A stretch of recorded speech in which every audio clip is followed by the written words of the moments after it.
Magandang araw mga kaibigan. Gusto kong i-share sa inyo itong post ni Dare to Ask. Sabi niya, breaking news. Tungkol ito sa nangyaring oral arguments ng Supreme Court related to PhilHealth issue, yung petition sa PhilHealth. Grabe. Nagkaroon na, hindi lang basta-basta bankrupt ang PhilHealth. Pag-alaman dito, yung ang laki ng negative equity. More than 816 billion ang negative equity ng PhilHealth. Ito, basahin kitong summary ni Dare to Ask. Breaking news. Associate Supreme Court Justice Amy C. Lazaro Javier. Tinanong niya yung PhilHealth. In short, PhilHealth, apart from misstating its liabilities, also overstated its assets.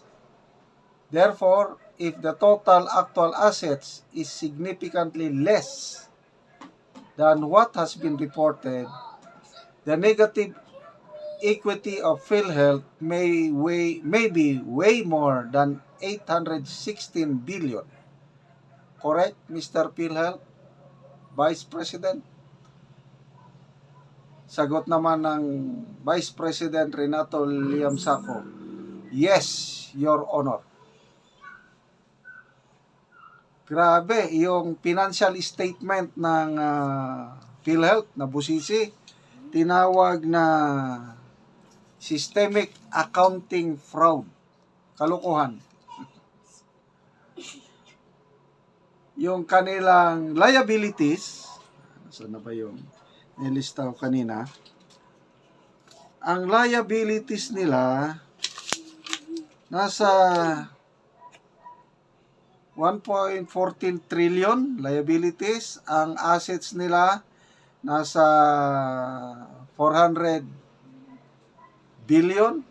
So lumalabas, kaya nga negative equity. Okay, pakinggan natin itong summarized portion, yung pagtatanong ni Supreme Court Justice Javier doon sa taga-PhilHealth. Flat on the screen is the financial statement of PhilHealth as of December 31, 2021 and 2020, submitted for COA's audit. This financial statement will also be distributed or has been distributed to the members of the court and the councils. Based on PhilHealth's own financial statement as of December 31, 2021, submitted to COA, PhilHealth had total assets of 347 billion plus, while its total liabilities amounted to 1.16 trillion plus. Of this 1.16 trillion plus total liabilities, 1.014 trillion plus was for insurance contract liabilities or ICLs.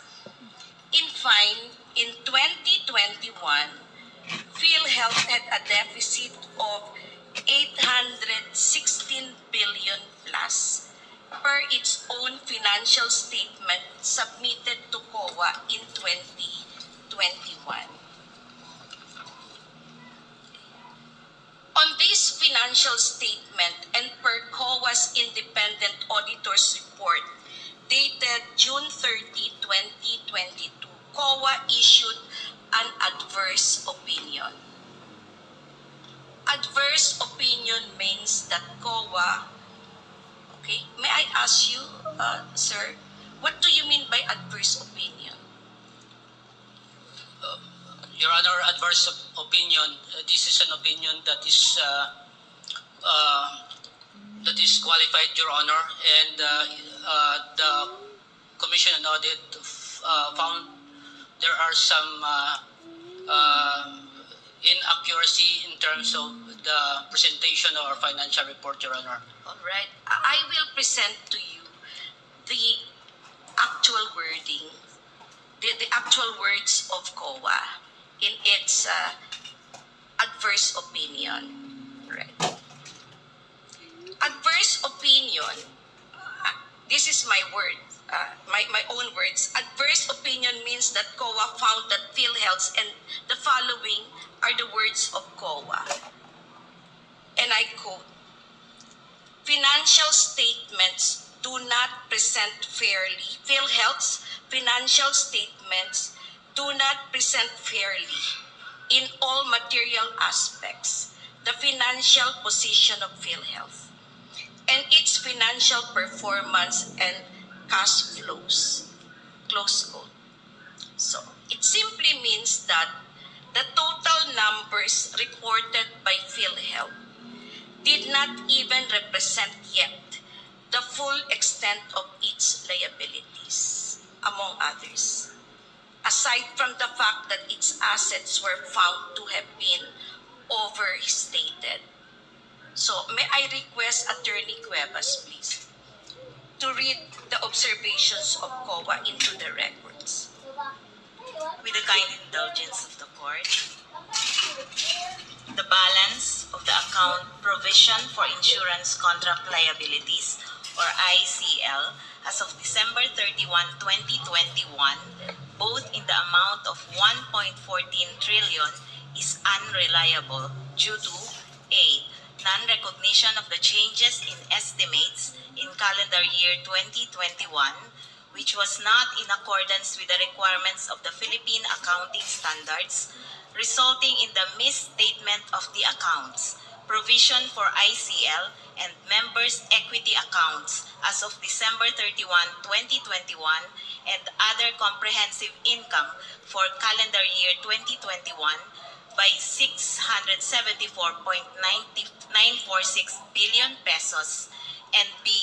Misapplication of the first-time adoption of the Philippine Financial Reporting Standards in the previous year also resulted in a misstatement of the calendar year 2020 other comprehensive income balances.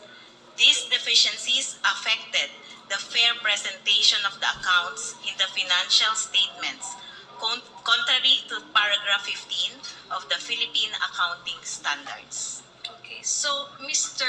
Limsiaco, COA itself stated that PhilHealth's admitted ICLs of 1.014 trillion is unreliable because PhilHealth failed to recognize the changes in estimates in 2021, thereby violating the Philippine accounting standards. Correct? Yes, Your Honor. That was written in the, Yes. as mentioned, Your Honor. So, may I ask again, Attorney Cuevas, to read the continuation of the COA's observations?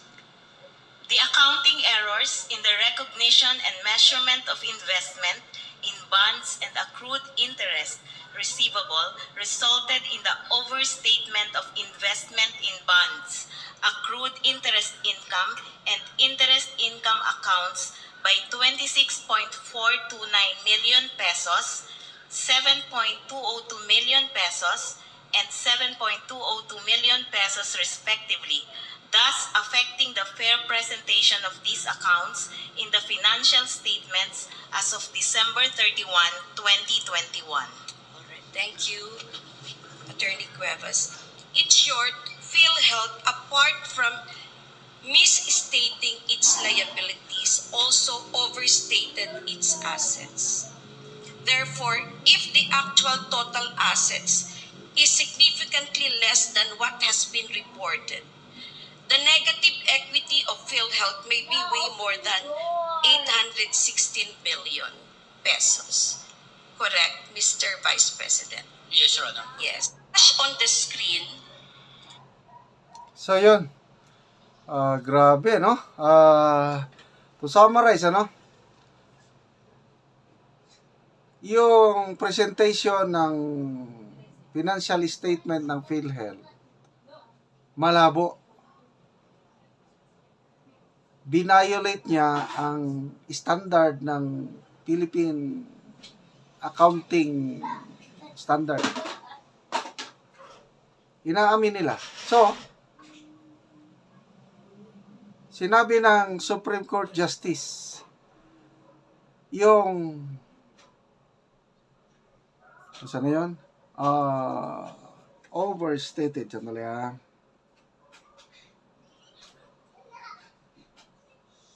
Yung liabilities, misstated.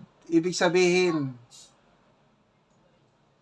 liabilities, pagkakautang ito, mas maliit yung inilagay nila. Ang actual na liabilities mataas.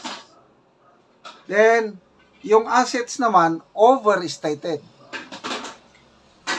Assets, yan yung positive sa ano sana. Actual assets is mas maliit kaysa yung inilagay sa financial statement.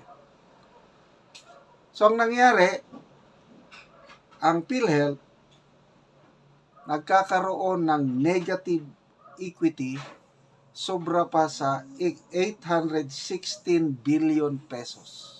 So, yun po. Kung negative equity ka, example, bahay mo, i-remortgage mo, i-reloan mo. Nako, kung negative equity, delikado ka. Hindi mo may bebenta o hindi mo ma-reloan. Bakit? Mas malaki yung utang mo kaysa yung value ng bahay mo. Ganun po ang negative equity. Ganyan na po ang PhilHealth ngayon. Kaya bankrupt na talaga as stated by Supreme Court Justice Javier nung unang oral arguments. Ngayon, mas lalong napatunayan kasi sabog ang financial statement ng PhilHealth. Hindi sumunod sa standard ng Philippine Accounting Practice. So, nakakahiya po ang PhilHealth. Nakakahiya ang administrasyon nito.